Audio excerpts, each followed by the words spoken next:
নমস্কার বন্ধুরা, আমার চ্যানেলে সকলকে আসার জন্য স্বাগত জানাই।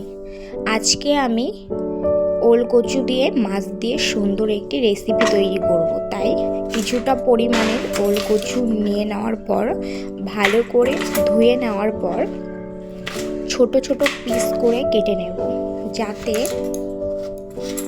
সিদ্ধ করতে সুবিধা হয়। এত ছোট ছোট পিস পিস করে কেটে নিলে ভালো করে সিদ্ধ হয়। তাই একটি পাত্রের মধ্যে জল দিয়ে সিদ্ধ করতে বসিয়ে দিয়েছি। তার মধ্যে সামান্য পরিমাণে নুন দিয়ে দিতে হবে। নুন দিয়ে দিলে ভালো করে সিদ্ধ হবে। তারপর গ্যাসের মধ্যে কড়াইটা বসিয়ে দেওয়ার পরে কড়াইটা যখন গরম হয়ে গেছে, কিছুটা পরিমাণের তেল দিয়ে দেব। তেলটা দেওয়ার পর তেলটা যখন অনেকটাই গরম হয়ে যাবে, তখন রূপচাঁদা মাছগুলো ভালো করে ধুয়ে হলুদ নুন দিয়ে মেখে রেখেছিলাম, সেই মাছগুলো এক এক করে দিয়ে দেব। তারপর ভালো করে এইভাবে মাছগুলো ভেজে নিতে হবে।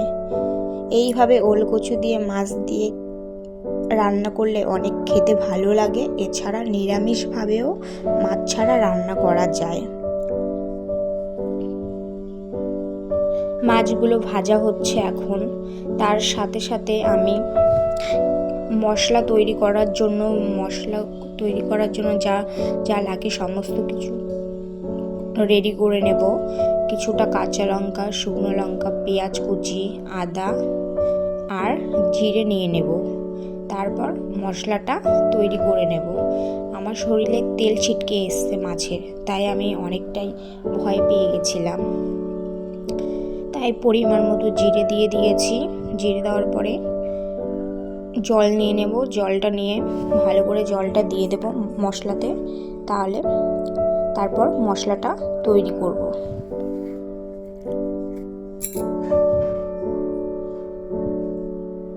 আর এখান দিয়ে মাছগুলো অনেকটাই ভাজা ভাজা হয়ে এসছে, তাই মাছগুলো কিছুটা উল্টে দেব।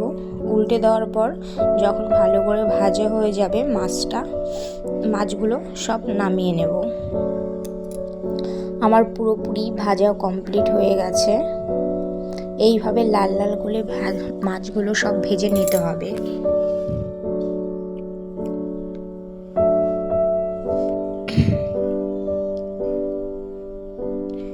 সুন্দর করে মাছ ভাজা কমপ্লিট হয়ে গেছে, তাই আমি সব মাছগুলো আমি নামিয়ে নেব।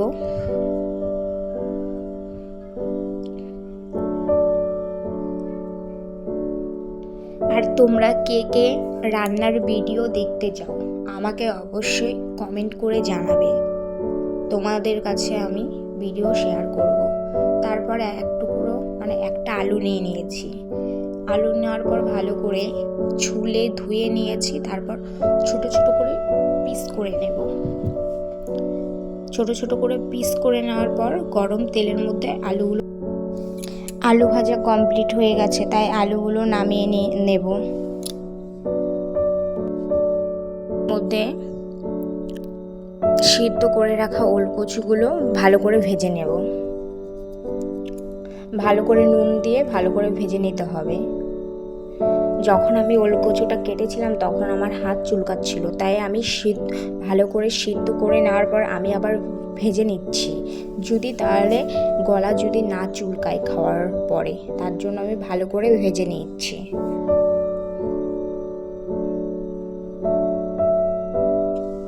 ভাজা কমপ্লিট হয়ে গেছে কচুগুলো, তাই আমি সমস্ত কচু নামিয়ে নিচ্ছি।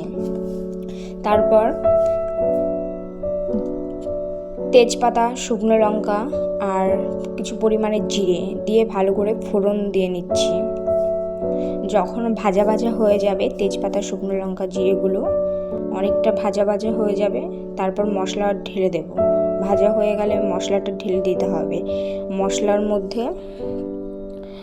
তারপর নুন, হলুদ সব কিছু দিয়ে ভালো করে মশলাটা ভালো করে কষাতে হবে। যখন মশলাটা অনেকটা ভাজা ভাজা হয়ে যাবে, শুকনো ভাব হয়ে যাবে,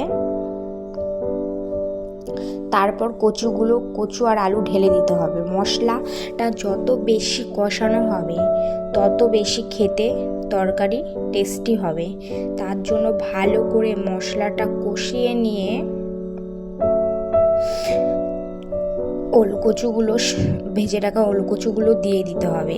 দিয়ে দেওয়ার পর ভালো করে নাড়িয়ে নিতে হবে, ভালো করে নাড়াচাড়া করতে হবে যাতে ভালো করে মশলাটা ঢোকে।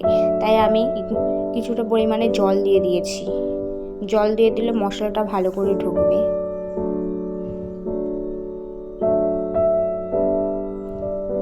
তারপর একটা থালা দিয়ে ঢেকে দেব, যদি সিদ্ধ হয় আর একটু ভালো করে, তাই থালা দিয়ে ঢেকে দিয়েছি। তারপর ভালো করে সিদ্ধ হয়ে গেছে। সিদ্ধ হয়ে যাওয়ার পর ভালো করে একটু নেড়ে আমি আবার ঝোল দিয়ে দেব। ঝোল দিয়ে ফুটিয়ে নেব ভালো করে।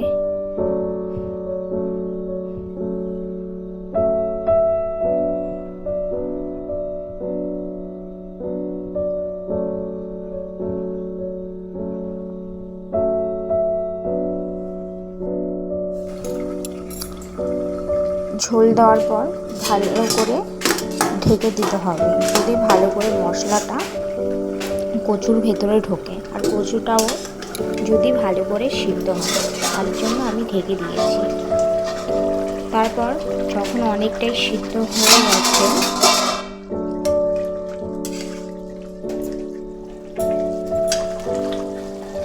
তারপর আমি দেখে নেব একটুখানি কচুগুলো সিদ্ধ হয়েছে নাকি। তারপর মাছগুলো, ভেজে রাখা মাছগুলো দিয়ে দেব। দিয়ে দেওয়ার পর ভালো করে ফোটাতে হবে। ফোটালে ভালো করে মাছগুলোও সিদ্ধ হয়ে যাবে। এইভাবে রান্না করে খেলে অনেক টেস্টি লাগে। আমি আবার চেক করে দেখব কচুগুলো সিদ্ধ হয়েছে নাকি। কচুগুলো সিদ্ধ হয়ে গেছে, প্রায় পুরোই সিদ্ধ হয়ে গেছে। তাই তার জন্য এবার একটুখানি ভালো করে তরকারিটা ভালো করে ফোটার পর একটু শুকনো শুকনো ভাব চলে আসলে তার মধ্যে গরম মশলা, তারপর ধনে গুঁড়ো, জিরে গুঁড়ো সব কিছু দিয়ে দেবো।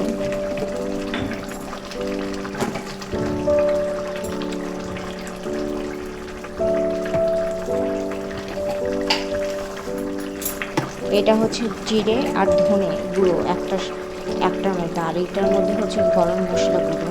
জিরে আর ধনেটা আমি গরম করে গুঁড়ো করেছিলাম, সেই গুঁড়ো জিরে আর ধনের গুঁড়ো আর গরম মশলার গুঁড়ো দিয়ে দেবো। তারপর একটু করে ভালো করে ফোটার পরে নামিয়ে নেব। তাহলেই তৈরি ওলকচু দিয়ে রূপচাঁদা মাছের রেসিপি। যদি ভিডিওটা ভালো লাগে অবশ্যই লাইক, কমেন্ট, শেয়ার করবেন।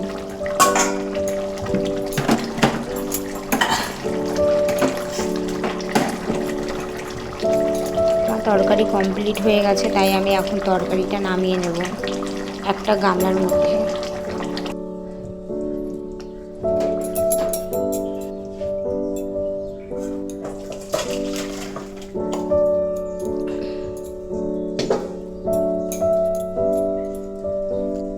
লাল লাল ঝাল ঝাল